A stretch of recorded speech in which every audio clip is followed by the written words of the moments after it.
हर हर महादेव भक्तों। कृष्ण सुदामा की मित्रता। जी हाँ, आज का जो टॉपिक है वो है कृष्ण सुदामा की मित्रता के बारे में।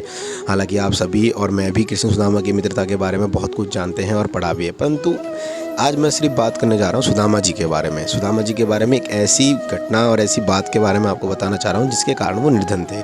जी हाँ, उनकी निर्धनता के बारे में तो हम जानते हैं, परंतु वो निर्धन क्यों थे इसका भी एक कारण है। इसके पीछे भी उनका त्याग जो श्री कृष्ण के लिए था। हाँ जी, कृष्ण जी के लिए उनका त्याग कैसे था मैं बताता हूँ। आपने पढ़ा होगा कि हमने देखा भी है कि सुदामा जी काफ़ी निर्धन थे, परंतु निर्धन क्यों थे?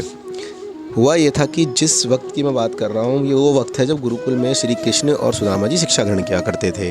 उसी के आसपास, उसी गुरुकुल के आसपास गांव जो था वहाँ पे एक ब्राह्मणी थी जो भिक्षा मांगकर अपना जीवन पालन किया करती थी। काफ़ी दिन तक उस ब्राह्मणी को कोई भिक्षा प्राप्त नहीं हुई। 4 से 5 दिन जा चुके थे। अब वो बहुत व्याकुल थी भूख से। तभी उसको किसी व्यक्ति द्वारा एक पोटली दी गई जिसमें चने थे। उन्होंने उन चनों को लेकर घर जाकर खाना उचित समझा, परंतु साय होने के कारण, संध्या होने के कारण उन्होंने कहा कि मैं सुबह स्नान करके अपने भगवान को भोग लगाकर ही इनको ग्रहण करूँगी, और वो उस पोटली को लेकर सो गई। उसी रात उस गांव में चोरी हुई। अब चोर जो आए थे वो उन्होंने उस पोटली को सोने की पोटली समझ के चुरा लिया और लेके भागने लगे। भागते भागते जब गाँव वालों ने पीछा किया तो वो पोटली उसके हाथ से छूटकर, चोरों के हाथ से छूटकर गुरुकुल में गिर गई। वही गुरुकुल जहाँ पे श्री कृष्ण और सुदामा जी थे। अब उस ब्राह्मणी को रोना आया काफ़ी कि इतने दिनों बाद कुछ खाने को मिला था वो भी चुर गया।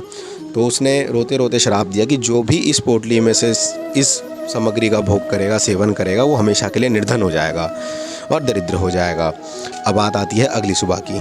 जब सुबह हुई तो गुरु माता को वो आश्रम में पोटली मिली, तो उन्होंने वो पोटली सुदामा जी को दी और कहा कि आप वन जा रहे हैं लकड़ी काटने कृष्ण जी के साथ, अगर आपको भूख लगती है तो आप इसी में से बांट के खा लीजिएगा। अब ये घटना यहाँ समाप्त होती है। अब जैसे ही सुदामा जी के हाथ में जो पोटली आती है तो सुदामा जी के बारे में बताना चाहूँगा, वो ब्रह्मज्ञानी थे।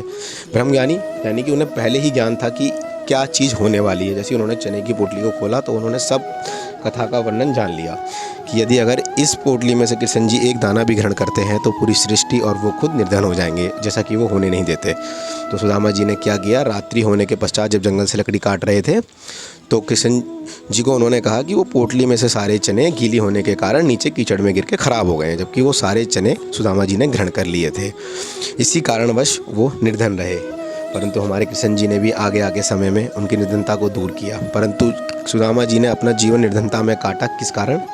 अपने कृष्ण प्रेम के कारण। तो यही प्रेम था जो सुदामा और कृष्ण जी की मित्रता को अटूट और अमर बनाता है। ये जानकारी आपको कैसे लगी प्लीज़ बताइएगा।